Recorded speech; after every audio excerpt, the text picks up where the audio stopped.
Venezuela has declared a state of emergency, which has been extended by another 60 days by President Nicolas Maduro.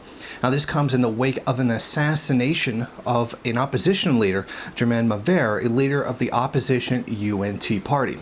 His party claims that he was shot in the head by an assassin, which took place in the western state of Lara. Now, since then, there has been a lot of social unrest and a sweeping crackdown. A state of emergency has been declared in the country. This has led to many military exercises to prepare for invasion by foreign forces, as well as a seizure of paralyzed factories. Now, this comes as there is a the largest food and beverage company in Venezuela, the Polar Group, halted all production of beer on April 30th. So this is occurring amid other shortages as well.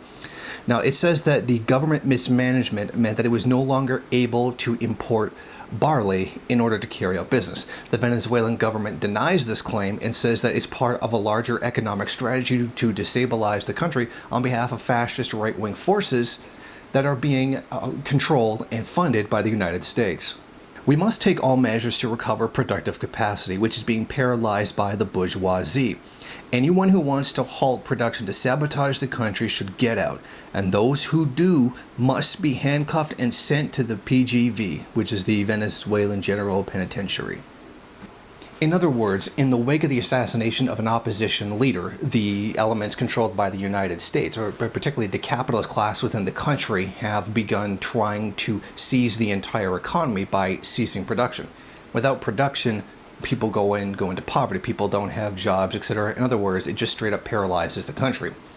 So Maduro's answer to that has been to seize the companies and the people who run them, who own the companies, who've ordered this to happen, to be seized by the police. In other words, they're going to be taken by the state and probably forced back into production, which means there is a great opportunity here to take a lot of these businesses that have been screwing with the economy on behalf of the imperialists, and then make them state-owned enterprises, or at least cooperative-owned enterprises. A very similar thing was done in Venezuela after the revolution, when the bosses went on strike by ceasing. They were seized by the Cuban state and put back to work, whether they were done by a co-op or they were done by the state.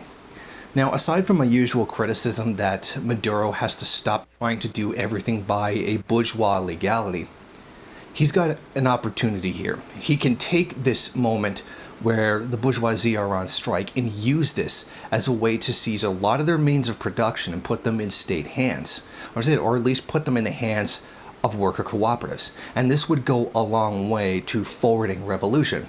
What makes the capitalist class so powerful is the fact that they own capital.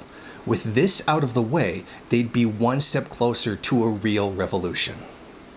Thank you for watching. Want to go ahead, rate, comment, subscribe, and share on various social media. And if you want, you can head over to my Patreon page and show your support. Or you could head over to the MRN bookstore and check out some of the latest books available.